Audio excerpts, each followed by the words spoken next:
So as a professor just introduced, I currently work at an NGO called SFOC. So it's kind of like a non-state actor. And before joining this organization, I finished my degree, master's and doctorate degree in international environmental law. And also in parallel to my studies, I had a couple of professional experiences. I worked as a legal counsel in private sector, and I also worked at UNDP Vietnam, engaging in the implementation of international development projects. And most recently, I worked at a consulting firm based in DC, which looked at EHS, which is at the environmental health and safety regulations, and also ESG and sustainability standards from a legal point of view. So today's seminar will cover what I have studied during my PhD journey. So for the span of 5 years,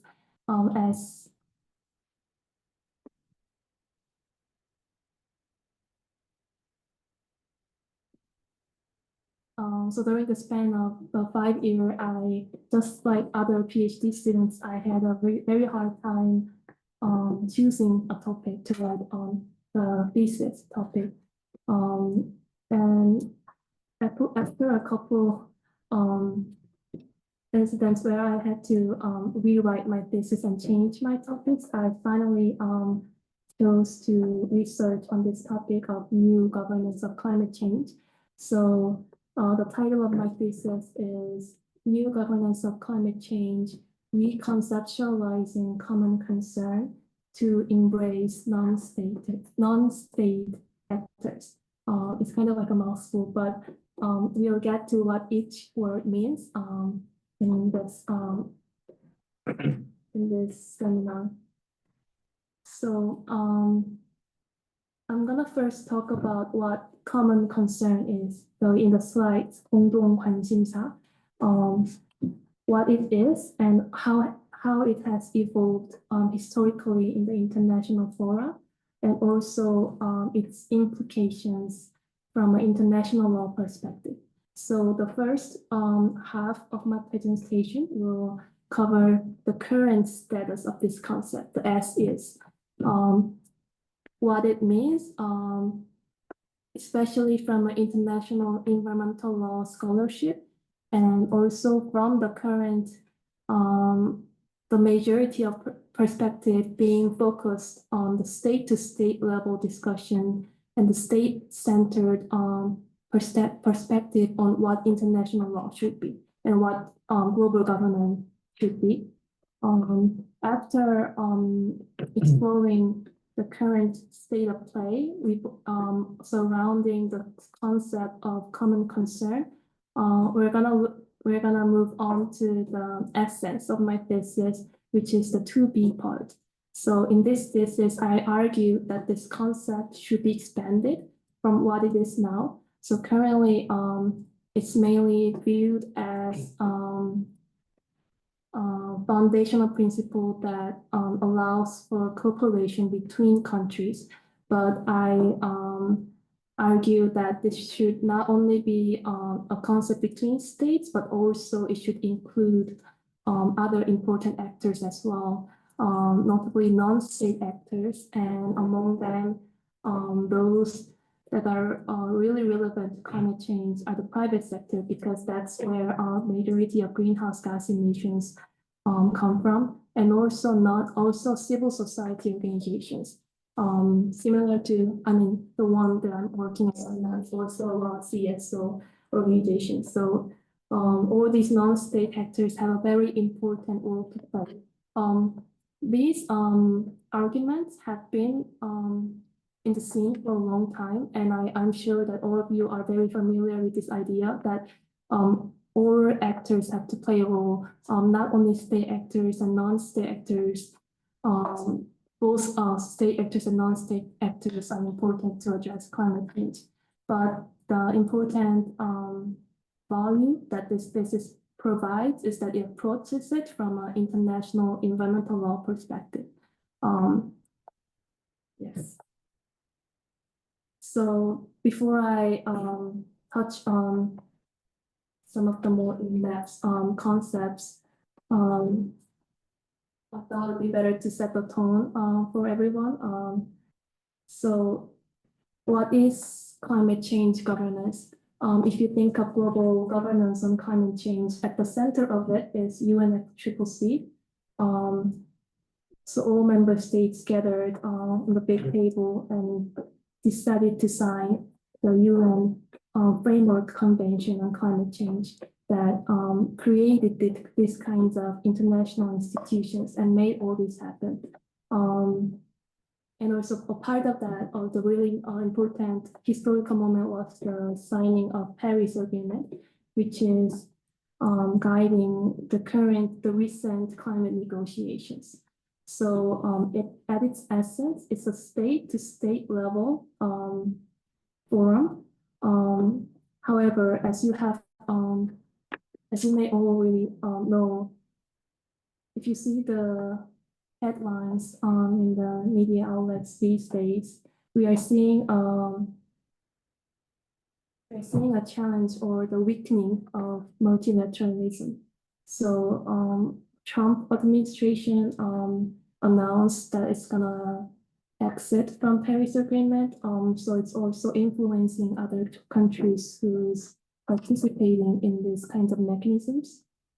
This draws a very stark contrast with the urgency of climate change when we are seeing increasing incidents of natural disasters. The gap between 1.5 degree target and the current level of ambition is huge. So these climate change has to be addressed very urgently and right now, but we are seeing the opposite happening in the international level. And in addition to that, we have been struggling with traditional arguments, right? Every time when there's a global agenda, national interests or some oftentimes take priority. And also there is conflict or tension between developed countries and developing countries. So all of this combined really slow down the UNFCCC mechanism and the climate negotiations. In the contrary, we have this non-state actors, right? Back in the history, non-state actors were not a big part of global governance. So I've divided the stages into three periods. So the period until 1972, which I call it the initial phase, non-state actors were not seen as a major player. But after the Stockholm Declaration, 1972, and also the Rio Declaration, we have seen a greater inclusion of non-state actors in the legal and quasi-legal procedures. So if you see the UNFCCC, there's not only state participants, but also non-state participants, and they are allowed to sit in during the negotiations as observer. And these kind of voices have been increasing, especially nowadays.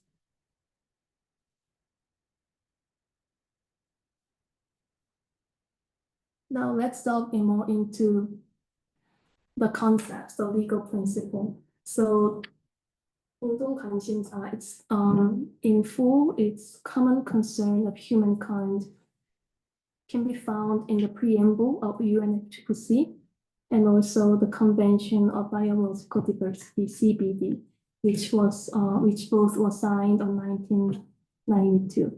And it says the climate change and its adverse effects is a common concern of humankind. And from that statement, there have been many research conducted about what this means. So the current state of play is that the subject of this common concern are transboundary issues, mainly climate change. So these kinds of transboundary issues cannot be solved by a single country. It can only be addressed through a cooperation between all countries. So from an international law perspective, it's a general principle for cooperation. And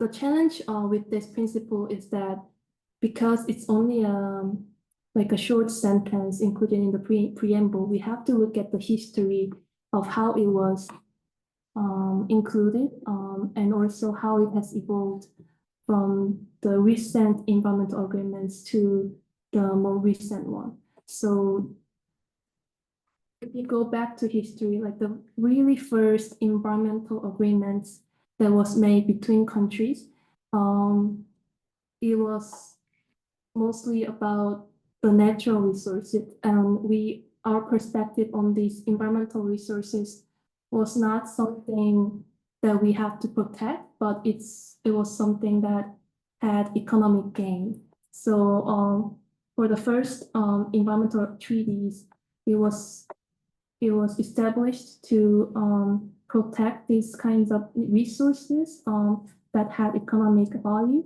but starting from 1960s, late 1960s, we have seen an expansion of these environmental treaties covering not only those specific species and resources, but also,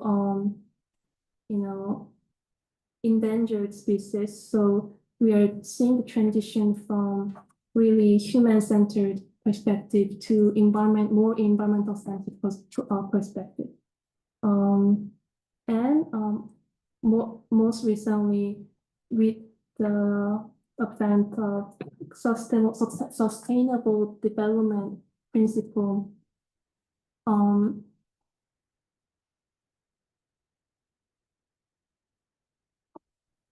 now it's a norm. It's like a common sense that the economic development and environmental protection should go hand in hand.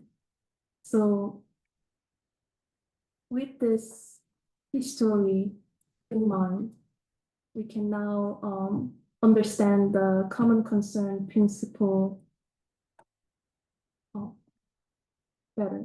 So I'm not sure if this, yeah, it's not written on the slide, but I talk about how this common concern principle was first adopted, I mean, not adopted, but decided to be included in the convention. At the initial phase of the negotiations, we see countries debating what phrase to use, what word to use to describe this challenge. We see common interest, common concern. The reason why we landed on this concept was because it really captures the idea that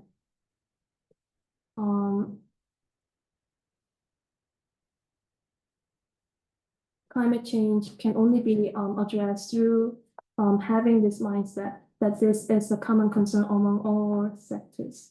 So in relations to what I just talked about, so during the negotiations, we see countries debating whether to use common heritage. Common heritage is a different concept and more, it's an older concept of international environmental law. It was first used in the international discussions and international agreements on the seabed, space, and the essence of this concept was very different from the common concern principle we see now. The difference was that it addresses certain part of the world that's outside of national jurisdiction. So so the main elements will be that for these spaces, for these parts of the world, no country can argue for jurisdiction, for their own jurisdiction, or right over the natural resources. It's based on the idea that these specific parts of the world and the natural resources that they have should be equally shared among everyone, the humankind. And some of these issues actually have a very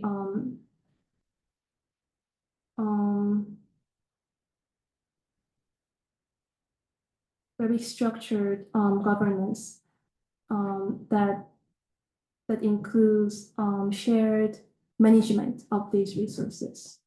And also, when we say equally share, it also includes the idea that we have to take into consideration the needs of the developing countries. So now, why did I mention common heritage? So common heritage in full name, common heritage of mankind, right? Yeah. Yeah, so why did I mention common heritage? You will have a better idea of what common concern is by comparing this concept to the common heritage principle. So the UNEP report stated that the common concern principle is not a substitute of common heritage principle, and it should not collide with any national jurisdiction issues.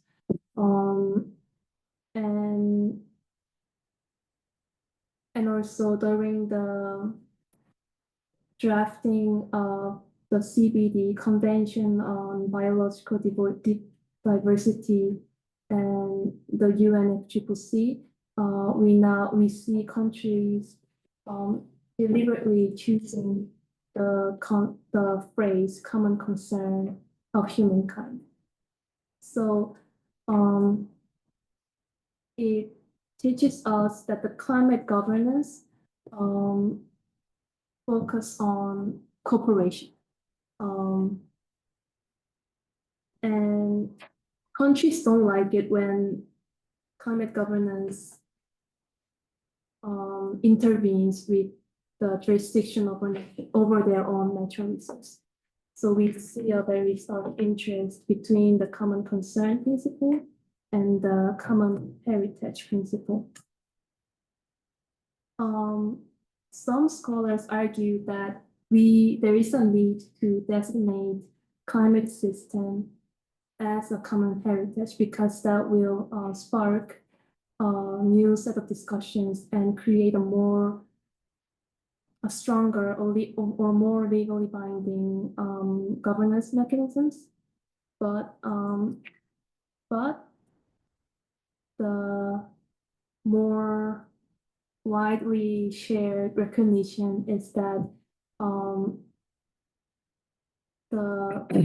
the issues covered by the common heritage principle and the climate change covered by the common concern principle is just so different. So climate change is not a relevant, not an appropriate issue to be designated as a common heritage, but by saying that it is a common concern, we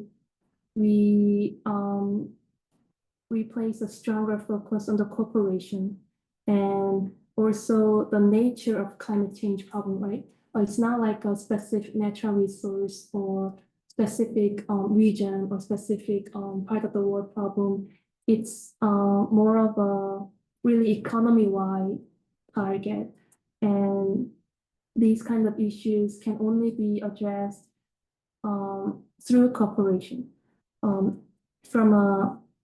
and that will include flexibility. So I clarify here in the thesis that the phrase common concern of humankind is not like a substitute of common heritage, but it has been deliberately evolved to create a different relationship with the concept of national jurisdiction. Can I ask a question? Yeah. Right. It's very interesting to compare two different related but seemingly related but different concepts of common heritage of mankind and common concerns. So from the sovereign state jurisdictional point of view, right? What will be the difference between these two concepts? So common concerns and common heritage of mankind. Is it because you are today focusing on the non-state actors? Is it really central concept for us to discuss the differences between these two concepts from sovereign states of jurisdiction point of view? Yeah.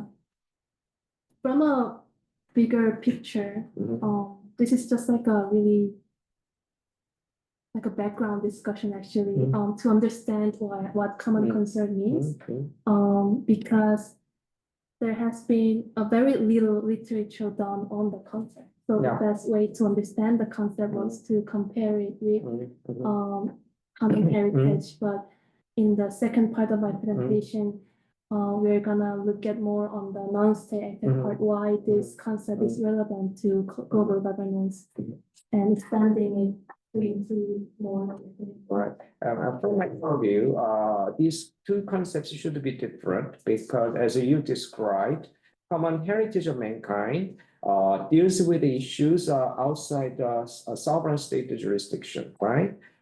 In the outer space, in the Antarctica, and also deep sea depth, right? So this concept comes from the potential possibility for the extension of the sovereign state's jurisdiction over these issues, especially from the developing countries' point of view, because of their lack of technology to have exercise their jurisdictional power over these areas. So, they wanted to freeze, sort of the possibility of the ownership exercised by the sovereign states, whereas climate change raised, as you said, a very interesting issue because it covers not only those areas outside the state jurisdiction, but areas inside the state jurisdiction, right? So common concern in the sense sounds like a more broader or a general concept that will be able to accommodate the sort of the issues arising out of any jurisdiction under the sovereign states, right? So that comes from the nature of the international environmental issues, right? Because it doesn't know the existence of the border that has been drawn by the sovereign states, right? So I just want to repeat it because some of the participants here may not be able to read what you wrote. So that is I thought that the additional explanation might help them to better understand. Yeah, right. I was Thank you. having difficulties like reading the slides and talking English. The professor just explained it perfectly about why understanding it like this is important. So as he just mentioned, the principle of common concern addresses the essence of climate change, right? It's an economy-wide attempt, and it should be all the policy measures related to climate change. It spans so widely across the national policy. So that's the reason. That's why I tried to explain it by comparing with the common heritage principle and also in relation to the state sovereignty concept, which is the core issue in international law. So moving on, if you've studied international law, the basic is that the obvious source of international law is treaty, but in addition to that, there is customary international law, and also general principles of law to as a subsidiary mean to explain the first two sources to fill gaps of the first two sources of international law. So there has been some research done on the status of common concern, whether it qualifies as international custom.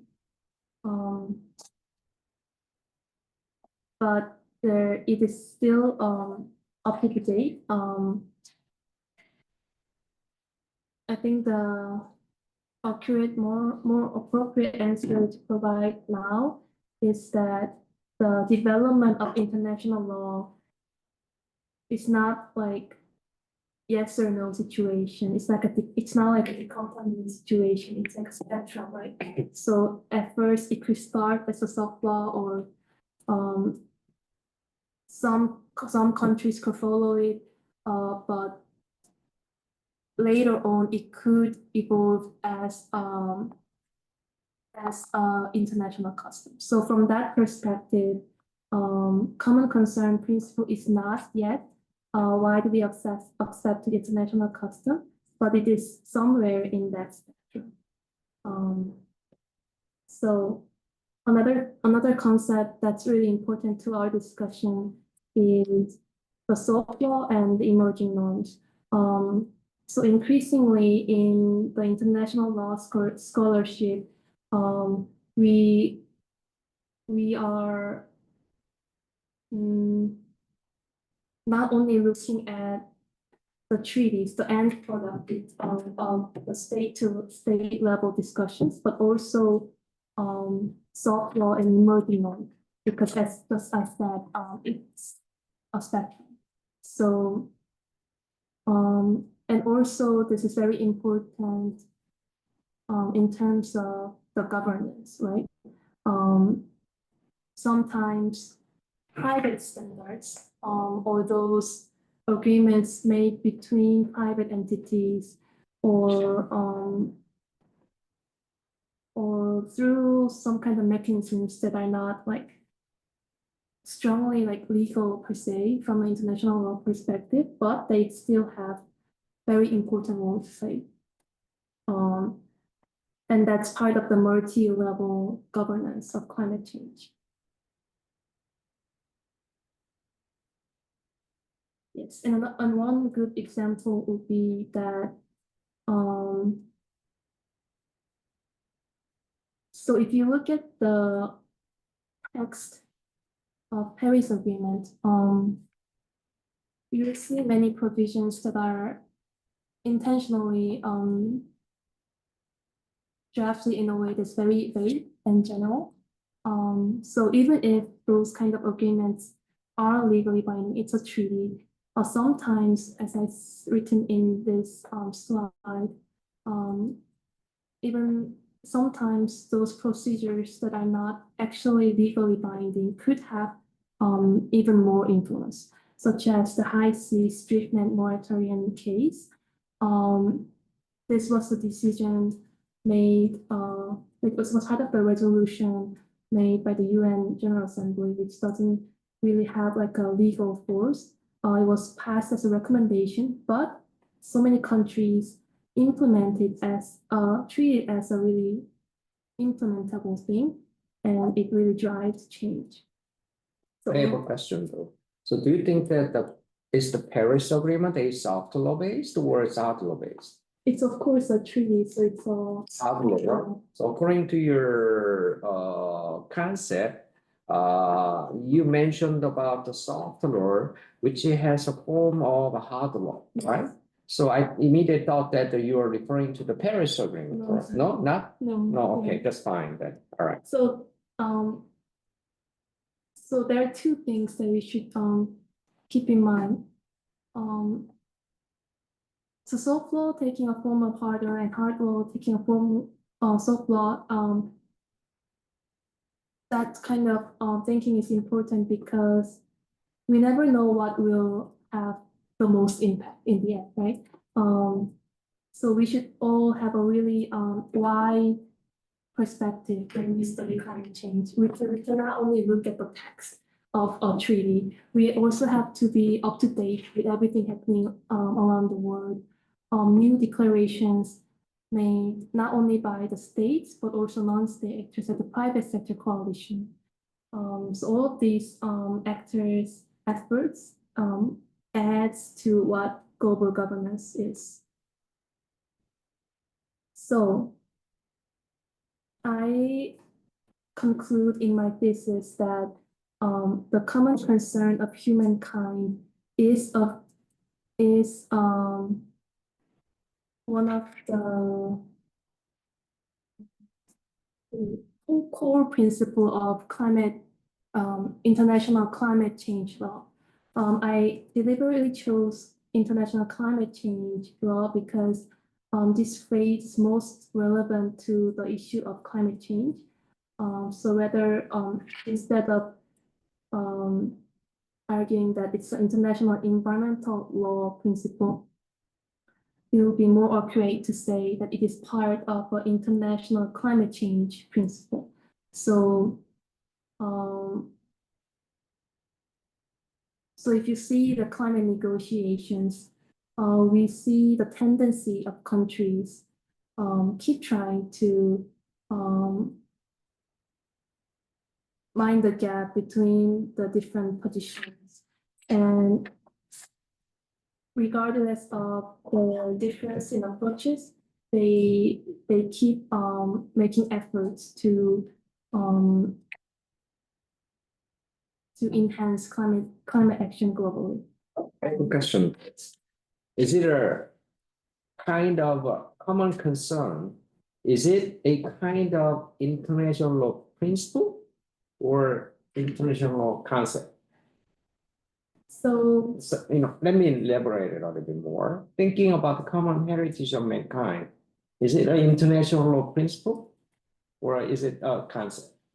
it's a really interesting. I think that actually is one of the chapters under my thesis, discussing whether in what parts it functions as a principle and in what ways it functions as a concept. So the major focus of my thesis was its function as a concept.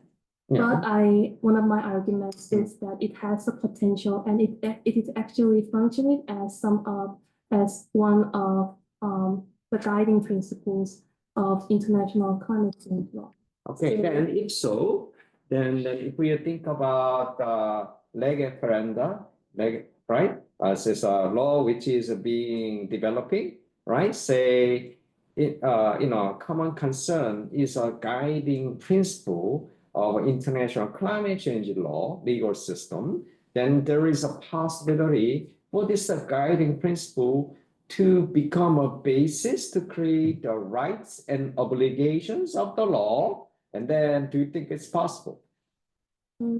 For instance, one of the guiding principles under the UNFCCC is a common but differential responsibility. Everybody says it's a principle, right? And then it created rights and obligations through the Kyoto Protocol by dividing the related countries into two different groups, Annex 1 versus Annex 1. And then it gives the legally binding obligations to reduce greenhouse gas emissions only to Annex 1 countries, right? So in the sense that common but differential responsibility actually played an important role as a guiding principle through which international society, UNFCCC regime further to create relevant rights and obligations under this principle, right? So in the sense, my question is, if international common concern is a guiding principle of international climate change law,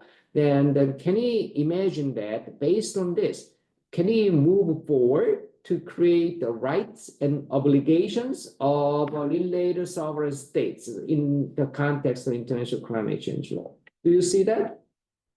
How can he project the development path of this principle as a way of creating the rights and obligations. This is a very theoretical legal discussions, but if you are interested in international law, I think we got to clarify this. Yes, I think that's a really interesting question, and also a question that I was struggling with during the writing of my thesis.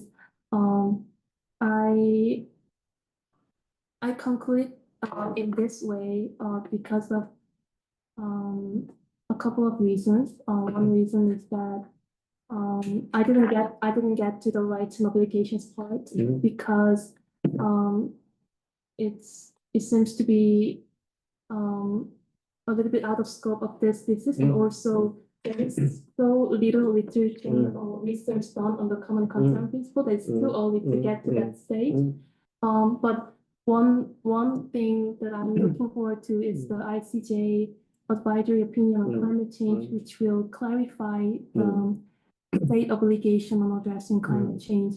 And I think when that decision comes out, I could do a more follow-up research regarding your question. Okay, I have additional question. Then students are here who are taking my courses of international law if you are undergraduate student. Okay, so all this current discussion is relevant to that international course for the undergraduate student that I taught actually 2 weeks before. Okay, and then those who are taking my introduction to international development cooperation, part of this is relevant.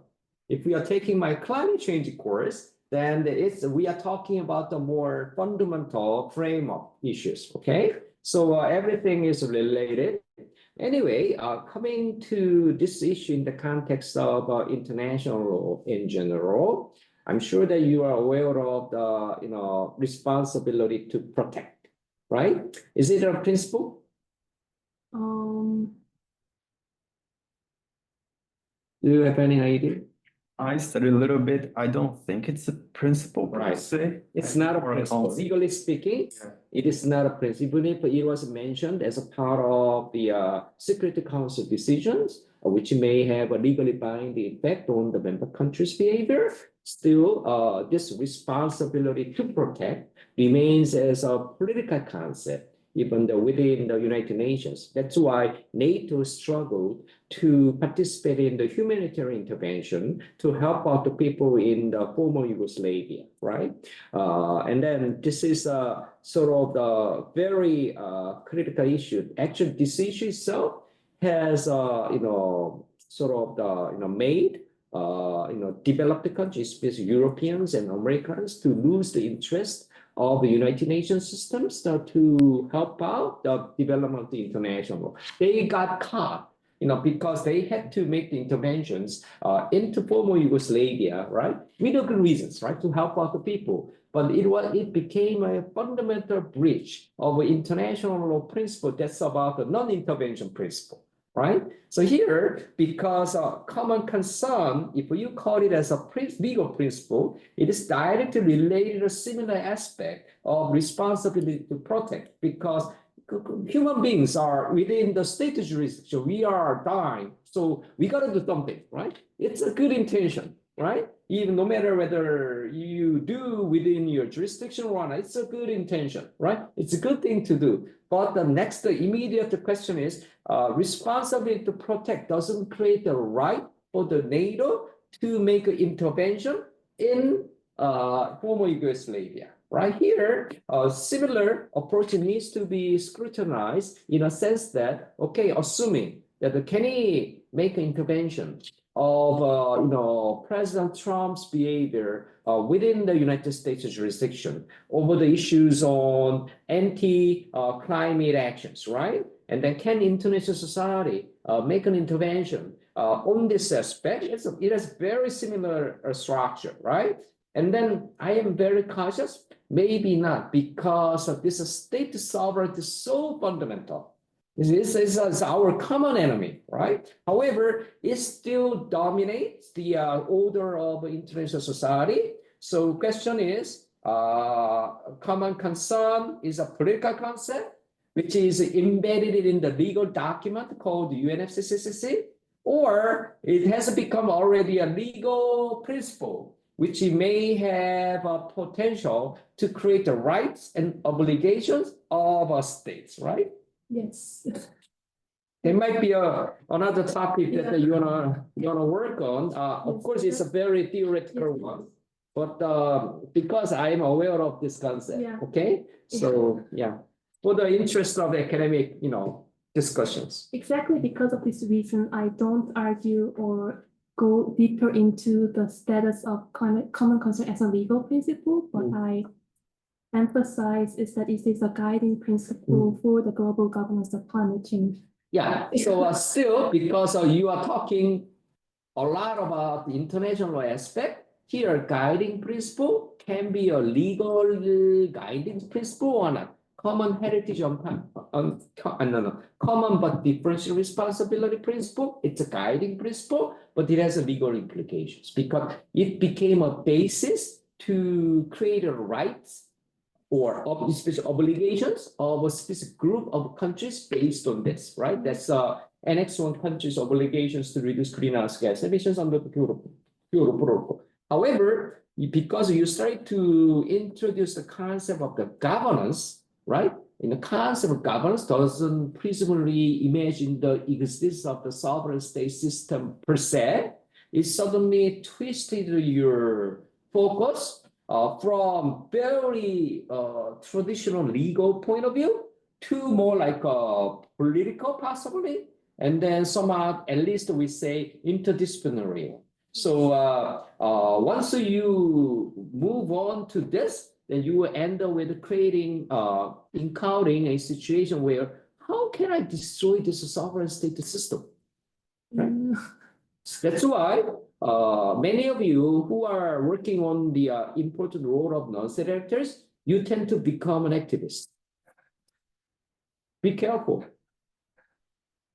I'm very well aware of it, but if you don't want to be a necessary activist, then you gotta conceptualize yourself very well. That's why if you are interested in this kind of discussion, you gotta read my paper that was published in 2009, right? And then there is no single solution, but at least we need to have a different approaches to take a look at. So if you rely on public international literature, you will never get the answer. Because public international itself is only sovereign state-based system. And so there is no way for the system to take care of the governance issues, including the non-state actors. Okay, talking about the non-state actors is a sort of the very fundamental attack on the state sovereignty system. Yes, so state sovereignty issue, it keeps getting brought up in the discussion. But just to clarify, what's really interesting is that there is a chapter in my thesis titled Common Concern as a Bridge Between Legal and Policy Approach to Climate Change. And I Possibly, yeah. And then in that sense, do you know what? If you want to address this from the point of view, policy approach, then you come up with sort of the methodological issues in international law. Because current large structure that we have is based on European way of conceptualizing international law, based on Hans Kelsen and others, based on creating rights and obligations. But this is about the norm, sovereign state-based norm development role of the international law. But international law may have a different kind of functions. For instance, if you are aware of the McDougall and his colleagues approach by the Yale Law School, and then they said no, law doesn't necessarily all the time only about creating the norms. So actually, it's a legal process. So through which actually we see the interactions of the different interests and actors. So we gotta understand international law, not necessarily about creating rights and obligations. Rather, international law can be a very good platform through which actually relevant, social phenomenon can be processed. Right? That's one of the approach. And these days, one of the relevant concepts that has been promoted by the Biden administration of the United States, that's a rules-based international order, that's rules-based, right? What we mean by that, it is a combination of the political theory on the regime in the political science, and then this kind of the practical approach of the international.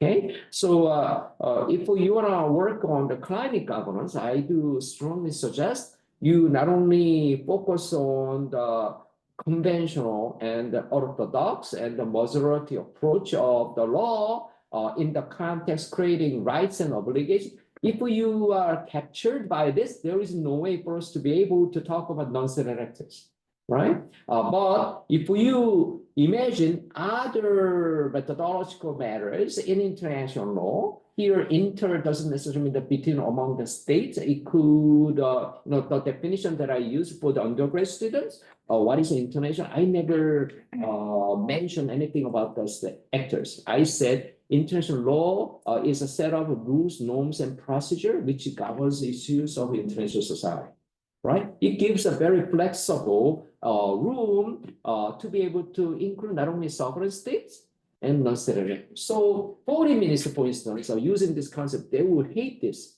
one because they think that they will lose their power to control everything, right? But if we are interested in climate governance presumes role participation of the various actors, right? Otherwise, you cannot use the concept of the governance. And as you said, more emissions are made by the non-state actors. So it doesn't make sense for us to include or not include, non-state actors, right? As it doesn't make sense for us to deal with the humanitarian law without including international terrorist groups, looking at the situation in Israel, Gaza, right? Hamas is not a sovereign state, it's a terrorist groups, right? Still, it's better for us to apply the humanitarian law so that we can minimize the negative impact of the use of the armed forces, right? So that's, I think, U.S. approach in the sense, I think the more practical. Even she wrote her PhD dissertation focusing on the non-state actors. Probably it's going to be very difficult for you to write the same topic of the dissertation in Europe. It'll be very difficult. Okay, all right. I'm sorry, I talked too much. This is all very interesting and thought-provoking. Yeah, I don't want to take up too much of your Yeah, time. that's fine. Yeah. Back to- As I told you, usually it takes a lot of time, but anyway, that's fine. Yeah. So the value of the current status of common concern principle can be compared to sustainable development.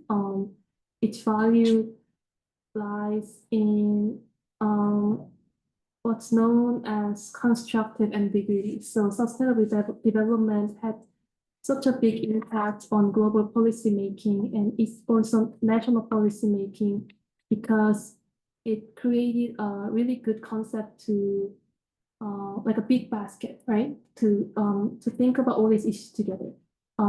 Similarly, common concern principle have a value in itself from that perspective. Yes. So, as Professor just mentioned,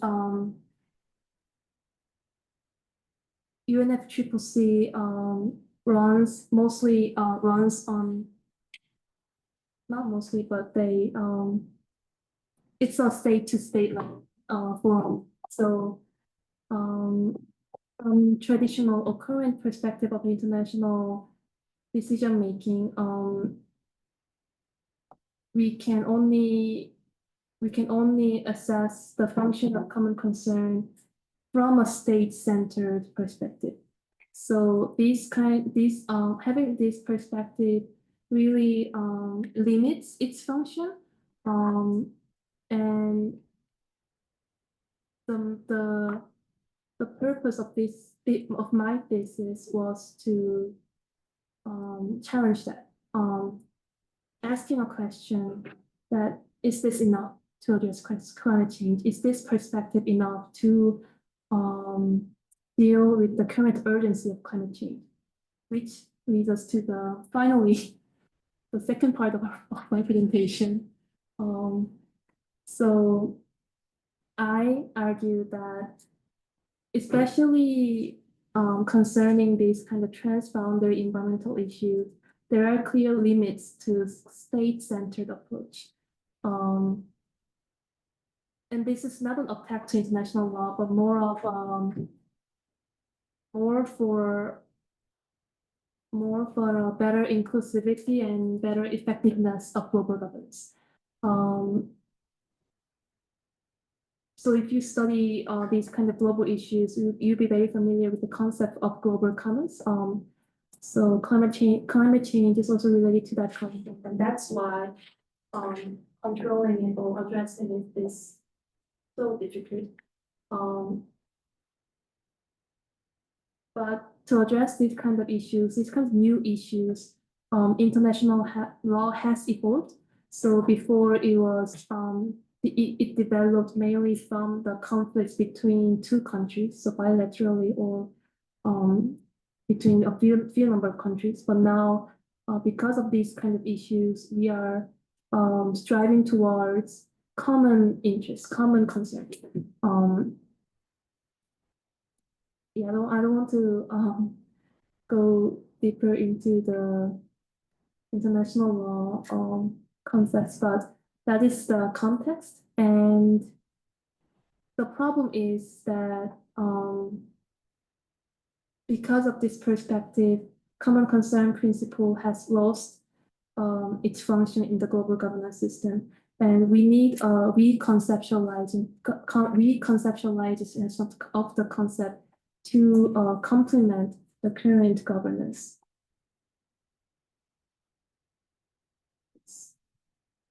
So while writing this thesis, I was inspired by similar research done by other scholars, and increasingly and more recently, we are seeing some new voices in the international law scholarships. If you find my presentation interesting, you will also find this is also interesting. So interactional international law introduces a way of understanding international law as interactional process of different actors, not only state actors but also social actors. But I know some of them, even in person. These days I don't maintain the close contact with them. Yeah. There is a reason why. Because you introduce the concept of global commerce, treasury commerce, right? This concept comes from economics field, right? Economists have never thought about the strong influence of the territory of the sovereign states, right? So they mainly concerns about the efficiency. How we can efficiently address the problems, right? So that's why if you are interested in international trade, and the economists usually say, don't raise the tariffs because it's not efficient, right? And then so consumers cannot enjoy the benefits, right?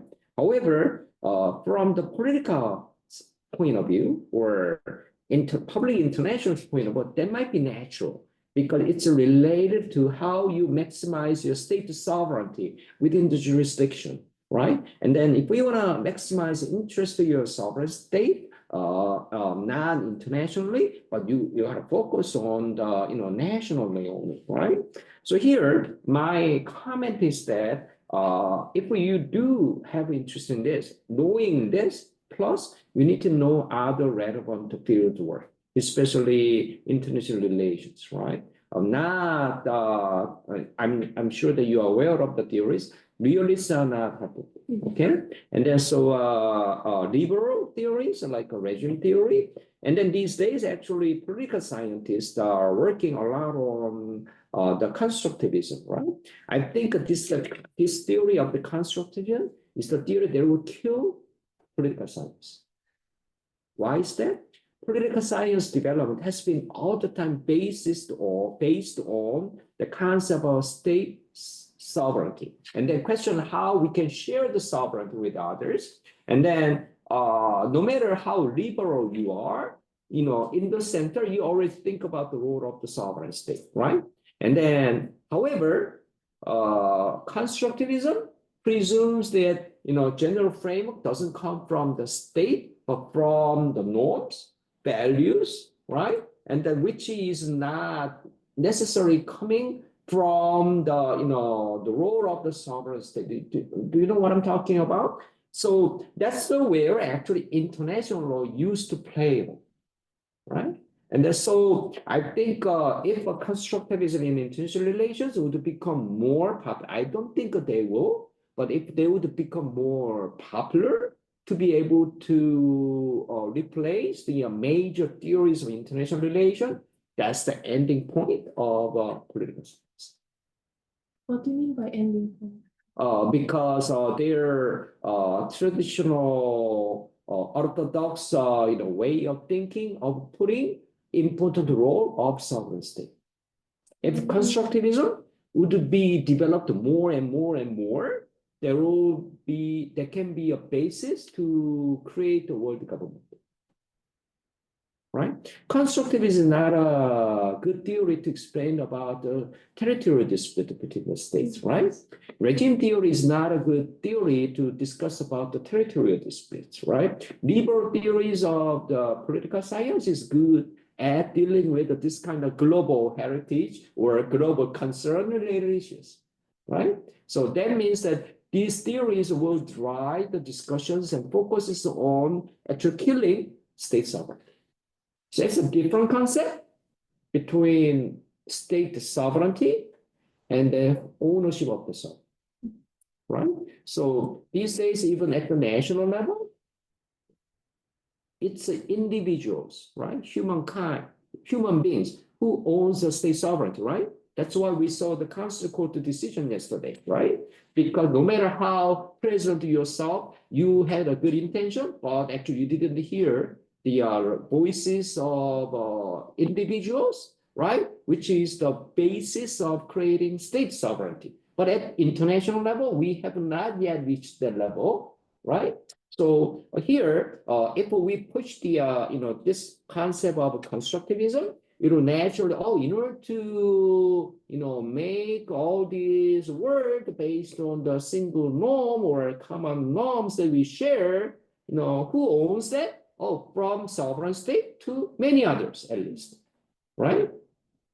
So they will kill the essence of the political science discourse, because political science started to be developed to discuss how we can strengthen in the beginning, and these days how we can share the sovereign power, from the sovereign state only, possibly others, if that's a question, but no matter what you do, sovereign state remains in the center, right? But it might have a potential, right? So I don't think that the political science would do that, especially under this current, situation where we see the resurgence of geopolitics. I don't think so. But anyway, so here, if we want to push this way of thinking, you gotta add more literature on the political side. Yeah, I'm really glad you brought that up. Actually, I majored in international relations for my undergrad, so I take an interdisciplinary approach, and I also mentioned constructivism in my thesis, and main parts of my theoretical. In terms of the discussing about the state sovereignty, how we can actually the concept of state sovereignty is not one single concept. It may have different elements inside. So the best literature that I have ever read is one published by Stefan Kreutzmann.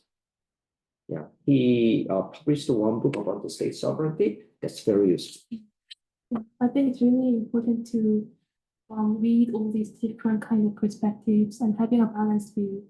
The reason why there are different theories under international relations, liberalism, realism, constructivism is all to complement each other, and also. So as you saw, my students are not necessarily law students, right? And they come from completely different field, because I have the notion I can design their research based on their training. Yes. Okay, so if I only focus on the international law itself, there is no way for me to take the students from different fields. Yes, exactly. For climate change, it must be like an interdisciplinary approach. Now, so this is like the main visual that I made to elaborate how I want to expand the concept. So right now, the current state of play, as we've seen in the first part of my presentation, it's only limited to the spatial element, right? How if we see this Earth like a one big space, it's the common concern principle has mostly confined to the state level discussions. But what I'm proposing is to add more layers to make it more inclusive. So the social elements will include the non-state actors, obviously, and two of them most relevant to the climate change issue. First one is the private sector, and the second is the civil society. And also there is a temporal element, the time element, which elaborate how this issue is not only about the present generation, but it spans to future generations. So these three elements has to be included under the big arm of common concern principle. So what does this mean? What impact does this conceptual framework have on our climate policy decision making? So it really has a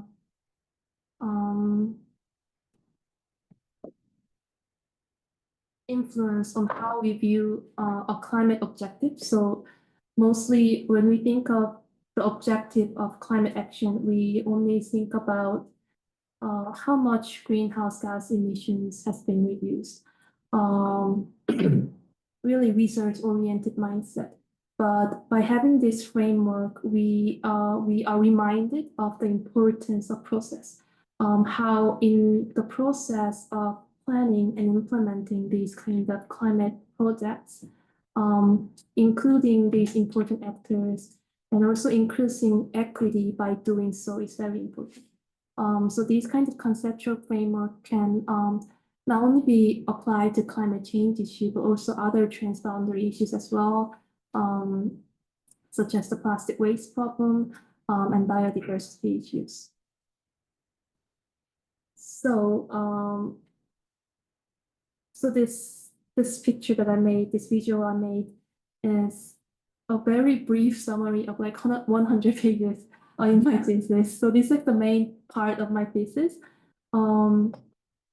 If I would summarize it really briefly, it would look like this. So, as we've seen in the previous slide, there is state actors, private sector, and civil society. But there's a need for both state actors and private sector who is actually in control of these emission sources to see each other as mutually reinforcing partners. That's really important to enhance climate actions.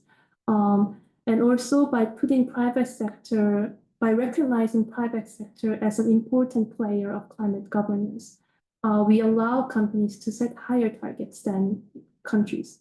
And we can also exert more pressure on them to take action regardless of national policy or the changes in the national politics direction. And civil society is really important too. Where I come from, I don't know if you have heard about the recent climate case that was decided at the Constitutional Court of Korea.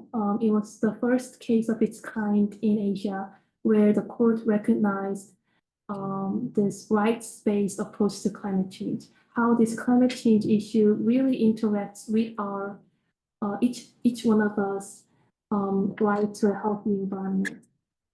So from that perspective, civil society has a really important role to play in driving this rights-based climate action based on human rights and participation rights. Also, if you remember the Brazil fires, Amazon fires, when those kind of crises happen, really big climate crisis, we've seen reluctance of international cooperation in between the state level. In those situations, what really helped solve the problem was the coalition between non-state actors, like the international fire say what was that? Fire safety, fire exhaust. Wait, anyways, those In kind of Korean, what is it? I want to remember. I can't figure out the Korean. There was like a coalition for addressing these kinds of fires happening. By non-state actors? Yeah. Okay, I don't know. Yeah, and they have a really important role to play when international cooperation on the state level progress really slowly. So that's the who and how part of climate governance. What part would be the subjects of climate change, or like the sustainable development goals, climate mitigation or adaptation, sustainable development, ESG, climate justice. And another important aspect is where this change should happen. First of all, there's obviously the UNFCCC, the central authority in the global governance system. So I argue that what's the main mechanism to manage greenhouse gas emissions? That's the NDC, right? Nationally determined contributions. These mechanisms focus on state actors, but I argue that in the NDC mechanism and the procedures itself, we should expand the civil society component. So by having this kind of obligation for states, they are more inclined and more obligated to include these non-state actors in the planning and the implementation stage of their NDCs. Also, I argue something called CDC, Corporate Determined Contributions. I argue that having companies take part in this global governance at the highest level, although it sounds strange at first and unfamiliar, I thought this kind of change in mindset would be important. And also, there are courts, right? National courts and international courts. In the legal sector, there's something called the standing. So in order to file a lawsuit against someone, you should have standing. In the US, it's relatively easier for CSOs and NGOs to file lawsuits against governments or private sector for their greenhouse gas emissions. But in many other countries, it's quite difficult to prove standing in these kind of environmental cases. And that's also the case in Korea. So having this kind of mindset will help strengthen plaintiff standing and increase the role of climate lawsuits. And at the center of it all is the concept of rights-based climate litigation, that climate change issue is not only about the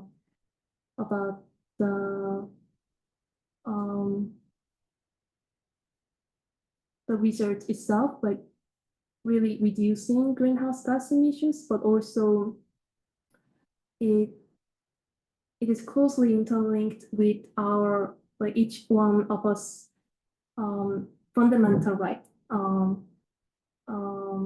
That includes not only right to a healthy environment, but also public participation right, equity issues. So all those combined will have to be addressed in courts.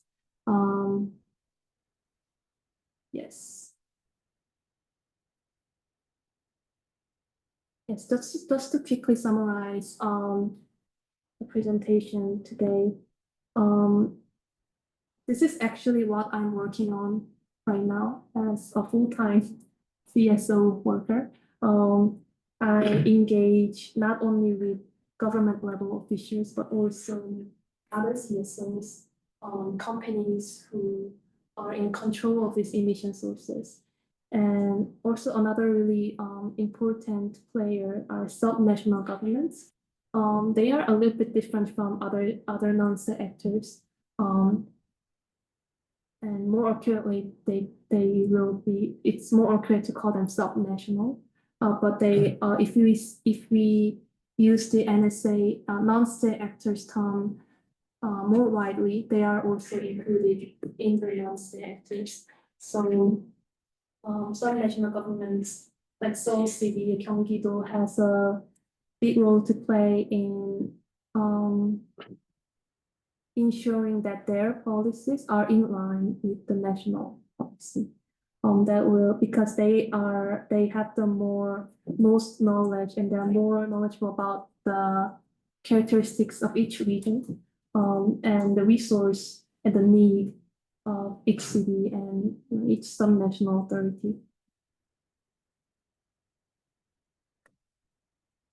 Yes, so at the end of my thesis, I conclude by saying that sustainable development goals, as you may know, have been a really impactful and influential concept that determined what our environmental priority should be about, what is environmental policy. But I propose that the future climate change governance from 2030 common concern principle has the potential to really inform who and how who should be participating in the governance and how we should be acting in that framework. And I will stop there. All right, thank you.